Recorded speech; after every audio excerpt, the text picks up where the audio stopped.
यदि आप क्लास 12 में हैं और आपको बोर्ड एग्जाम 2025 देना है तो यह भूगोल 10 मार्च 2025 के लिए सबसे ज़्यादा इंपॉर्टेंट है। तो मेरे प्यारे बच्चों, आप लोग वीडियो को पूरा अंत तक देखिएगा।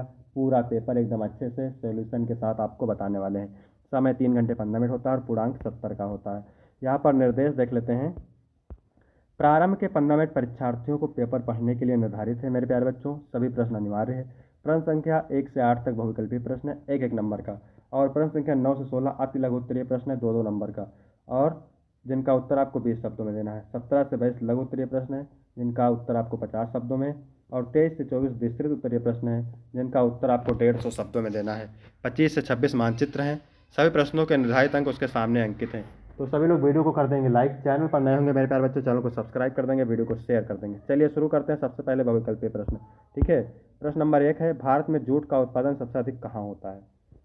मध्य प्रदेश, असम, पंजाब, पश्चिम बंगाल। तो जूट का उत्पादन भारत में सबसे अधिक पश्चिम बंगाल में होता है। तो मेरे प्यारे बच्चों, घ ऑप्शन राइट हो जाएगा, ठीक है। प्रश्न नंबर 2 है, निम्नलिखित में से कौन सा भारत में चीनी का दूसरा सबसे बड़ा उत्पादक राज्य है? महाराष्ट्र, ठीक है। का ऑप्शन राइट हो जाएगा। इसके बाद तीसरा नंबर है मेरे प्यारे बच्चों, सुएज नहर मिलाती है लाल सागर एवं भूमध्य सागर को। सभी लोग वीडियो को लाइक करेंगे, चैनल पर नए होंगे चैनल को सब्सक्राइब करेंगे, शेयर करेंगे। प्रश्न नंबर 4 है, पाइपलाइन निम्न में से किसका परिवहन नहीं करता? जल का, पेट्रोलियम का, प्राकृतिक गैस का, लौह अयस्क का। जो पाइपलाइन है वो लौह अयस्क का उत्पादन नहीं करता। घा ऑप्शन राइट हो जाएगा। 5 नंबर है, पशुओं पर आधारित उद्योग निम्न में से कौन सा है? दुग्ध उद्योग पशुओं पर आधारित है, मांस उद्योग भी पशुओं पर आधारित है, चमड़ा एवं ऊन उद्योग ये भी पशुओं पर आधारित है। तो घा ऑप्शन राइट हो जाएगा मेरे प्यारे बच्चों। इसके बाद प्रश्न नंबर 6 है, निम्न देशों में किस देश में सहकारी कृषि का सफल परीक्षण किया गया था? तो डेनमार्क सही हो जाएगा। डेनमार्क में सहकारी कृषि का सफल परीक्षण मेरे प्यारे बच्चों किया गया था। तो खा ऑप्शन बिल्कुल राइट हो जाएगा। इसके बाद 7 नंबर है, सरकार संसार के उच्च मानव विकास वाले देशों की सूची में निम्न में से कितने देश आते हैं? तो 39 देश आते हैं। 39 नहीं, 53 देश आते हैं। खा ऑप्शन राइट हो जाएगा। कितने आते हैं मेरे प्यारे बच्चों? 53 देश। इसके बाद है प्रश्न नंबर 8, क्या कह रहा है मेरे प्यारे बच्चों, निम्नलिखित में से कौन सा विकास का सर्वोत्तम वर्णन करता है? आकार में स्थिरता, गुण में धनात्मक परिवर्तन, गुण में साधारण परिवर्तन, आकार में वृद्धि। तो गुण में धनात्मक परिवर्तन विकास का सर्वोत्तम वर्णन करता है मेरे प्यारे बच्चों। और मेरे प्यारे बच्चों, प्रत्येक उत्तर के लिए आपको 2 अंक मिलेंगे। मोस्ट इंपॉर्टेंट सारे प्रश्न, इन प्रश्नों को आप तैयार करेंगे। जनसंख्या घनत्व से आप क्या समझते हैं? प्रति वर्ग किलोमीटर में रहने वाले लोगों की संख्या को जनसंख्या घनत्व कहते हैं। भारत का जनसंख्या घनत्व 382 व्यक्ति प्रति वर्ग किलोमीटर है। किन्हीं 2 कृषि आधारित उद्योगों के नाम। तो कृषि पर आधारित उद्योग के नाम है वस्त्र उद्योग और गन्ना उद्योग, ठीक है मेरे प्यारे बच्चों। इसके बाद है 11 नंबर, लिखा है भारवाही पशुओं के विषय में लिखे। तो भारवाही का मतलब भार से पता चल रहा है, भार ढोने वाले, बोझा ढोने वाले। तो भारवाही पशुएं होते हैं जो हम बोझा ढोने के लिए जिनको हम इस्तेमाल करते हैं ना। तो भारवाही पशुएं जानवर होते हैं जिनका इस्तेमाल भार ढोने के लिए किया जाता है, जैसे घोड़ा, हाथी, ऊँट, गधा और खच्चर शामिल है इसमें। आसान सा प्रश्न है। फिर है, मानव संसाधन से क्या तात्पर्य है? तो मानव संसाधन उन लोगों का समूह है जो किसी संगठन, व्यापार क्षेत्र, उद्योग या अर्थव्यवस्था के कार्यबल का निर्माण करते हैं मेरे प्यारे बच्चों। इसके बाद है, 2 धात्विक खनिजों के नाम लिखिए।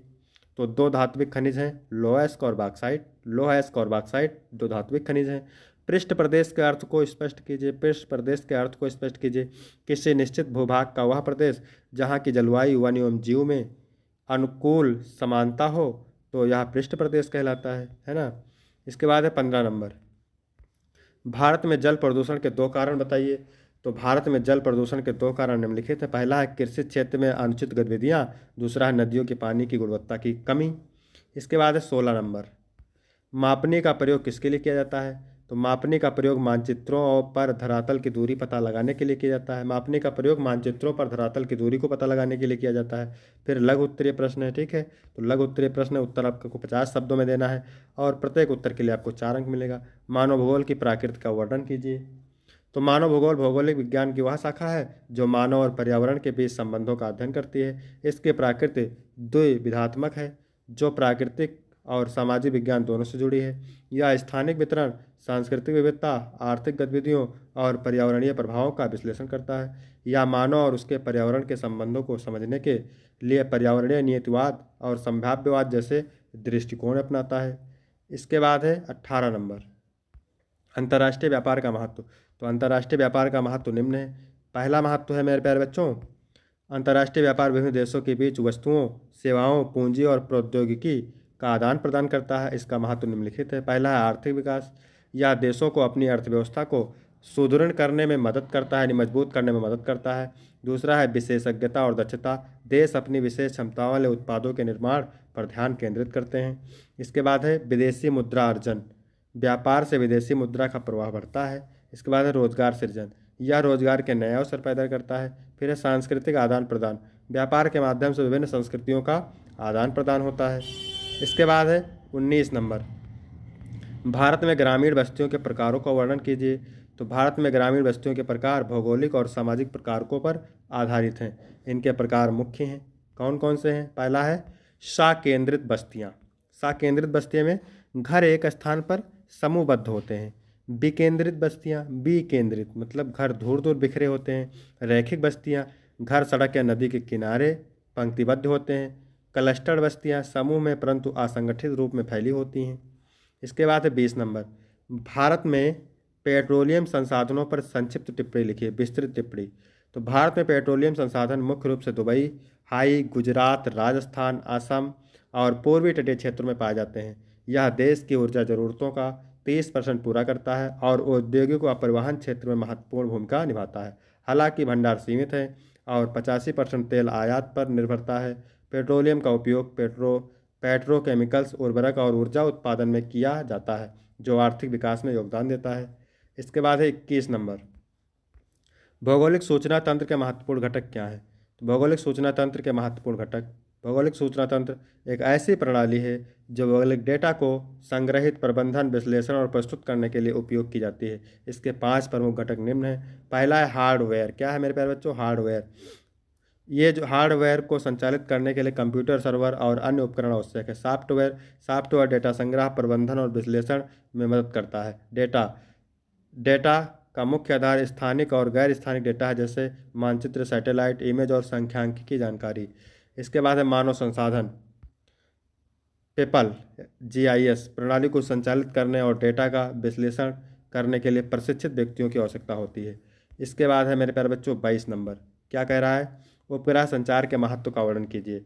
तो उपग्रह संचार का महत्व का वर्णन, उपग्रह संचार दूर संचार का एक उन्नत रूप है जिसमें पृथ्वी से उपग्रहों के माध्यम से संदेशों का आदान प्रदान होता है। इसका महत्व निम्नलिखित बिंदुओं में समझा जा सकता है। पहला है दूर संचार। इसमें लिखेंगे यह टेलीफोन, इंटरनेट और टेलीविज़न प्रसारण जैसी सेवाएं प्रदान करता है। दूसरा है वैश्विक संपर्क। उपग्रह संचार किसी भी स्थान से विश्व के अन्य स्थानों तक संपर्क स्थापित करने में सक्षम है। तीसरा है आपदा प्रबंधन। प्राकृतिक आपदाओं के दौरान यह संचार बनाए रखने में मदद करता है। इसके बाद है सैन्य उपयोग। उपग्रहों का उपयोग सैन्य संचार, जासूसी और नेविगेशन में किया जाता है। इसके बाद है मेरे प्यारे बच्चों विस्तृत उत्तरीय प्रश्न। ठीक है, प्रत्येक उत्तर का आपको 6 अंक मिलेगा। तो क्या कह रहा है? सहकारी कृषि एवं सामूहिक कृषि पर टिप्पणी लिखिए। तो सहकारी कृषि एवं सामूहिक कृषि पर टिप्पणी, तो चलिए देखते हैं इसका आंसर। सहकारी कृषि और सामूहिक कृषि दोनों ही कृषि उत्पादन को बढ़ाने और किसानों को की आर्थिक स्थिति सुधारने के उद्देश्य से अपनाई जाती है। सहकारी कृषि में किसान अपने संसाधनों को मिलाकर एवं सहकारी समिति बनाते हैं, जिससे उन्हें बीज, खाद, उपकरण और विपणन की सुविधाएं सामूहिक रूप से मिलती हैं। इससे उत्पादन लागत कम होती है और लाभ बढ़ता है। सामूहिक कृषि में भूमि और संसाधनों का सामूहिक स्वामित्व होता है, जिसमें सभी किसान मिलकर खेती करते हैं और लाभ को आपस में बांटते हैं। यह प्रणाली विशेष रूप से समाजवादी देशों में अधिक लोकप्रिय रही है। दोनों प्रणालियाँ किसानों के हित में हैं, लेकिन सही प्रबंधन आवश्यक होता है। ठीक है, तो इनमें विस्तृत में अथवा करके 2 पूछता है मेरे प्यारे बच्चों, आपको 1 करना रहता है। ठीक है, तो मानव विकास शब्द की परिभाषा दे। मानव विकास क्यों आवश्यक है? कोई 3 कारण लिखे। तो मानव विकास की परिभाषा और इसकी आवश्यकता। परिभाषा देखेंगे, मानव विकास का अर्थ व्यक्ति की क्षमताओं, ज्ञान, स्वास्थ्य और जीवन स्तर में सुधार से है, जिससे वह अपनी पूर्ण क्षमता प्राप्त कर सके। इसमें आर्थिक, सामाजिक, शैक्षिक और राजनीतिक विकास शामिल होते हैं। इसके बाद है मानव विकास की आवश्यकता के 3 कारण। तो पहला कारण है जीवन गुणवत्ता में सुधार। स्वास्थ्य, शिक्षा और रोजगार के अवसर बढ़ाकर जीवन को बेहतर बनाता है। आर्थिक विकास, कुशल और शिक्षित मानव संसाधन जैसी अर्थव्यवस्था को मजबूत बनाते हैं। तीसरा है सामाजिक समरसता। यह समानता, न्याय और सामाजिक स्थिरता को बढ़ावा देता है, जिससे समाज में शांति बनी रहती है। इसके बाद मेरे प्यारे बच्चों 24 नंबर है, भारत में नगरीकरण को समझाइए। नगरों के प्रकारात्मक वर्गीकरण का वर्णन कीजिए। तो भारत में नगरीकरण, नगरीकरण वह प्रक्रिया है जिसमें ग्रामीण आबादी नगरों की ओर प्रवास करती है, जिससे शहरी क्षेत्र विस्तार पाते हैं। भारत का नगरीकरण औद्योगिकरण, आर्थिक विकास और बुनियादी सुविधाओं के विस्तार के कारण तेजी से बढ़ा है। आगे लिखेंगे, हालांकि हालांकि इसमें बुनियादी ढांचे पर दबाव, झुग्गी बस्तियों की वृद्धि और पर्यावरणीय समस्याएं भी उत्पन्न हुई हैं। नगरों का प्रक्रियात्मक वर्गीकरण, प्रशासनिक नगर जैसे दिल्ली, भोपाल, ठीक है, औद्योगिक नगर जैसे जमशेदपुर, भिलाई, वाणिज्यिक नगर जैसे मुंबई, अहमदाबाद, पर्यटन नगर जैसे उदयपुर, गोवा, धार्मिक नगर जैसे वाराणसी, हरिद्वार। फिर इसमें भी अथवा करके दो पूछता है, आपको एक करना रहता है मेरे प्यारे बच्चों। भू निम्नीकरण से आप क्या समझते हैं, इसको कम करने के उपाय बताइए। तो भू निम्नीकरण और इसके कम करने के उपाय। भू निम्नीकरण का अर्थ, भू निम्नीकरण वह प्रक्रिया है जिसमें भूमि की उत्पादकता घट जाती है और वह बंजर होने लगती है। या मुख्य रूप से अत्यधिक वनों की कटाई, अति चराई, अति नियंत्रित कृषि, मिट्टी का कटाव और जलवायु परिवर्तन के कारण होता है। ठीक है। भूमि निम्नीकरण कम करने के उपाय। तो पहला उपाय है मेरे प्यारे बच्चों, वनों का संरक्षण, यानी वनों की कटाई को रोककर और अधिक वृक्षारोपण करके मिट्टी के कटाव को रोका जा सकता है। दूसरा है सतत कृषि पद्धतियाँ, फसल चक्र, जैविक खेती और न्यूनतम जुताई तकनीकों का उपयोग करके भूमि की उर्वरता को बनाए रखा जा सकता है। तीसरा है जल संरक्षण, वर्षा जल संचयन और सिंचाई की आधुनिक विधियों से मिट्टी के कटाव और नमी की कमी को कम किया जा सकता है। इसके बाद मेरे प्यारे बच्चों 25 नंबर है, क्या कह रहा है, भारत के दिए गए मानचित्र में निम्नलिखित को उपयुक्त चिन्हों द्वारा दर्शाइए और उनके नाम लिखिए। तो आपको एक मानचित्र मिलेगा, उस पर आपको चिन्हों द्वारा दर्शाना रहेगा। ठीक है।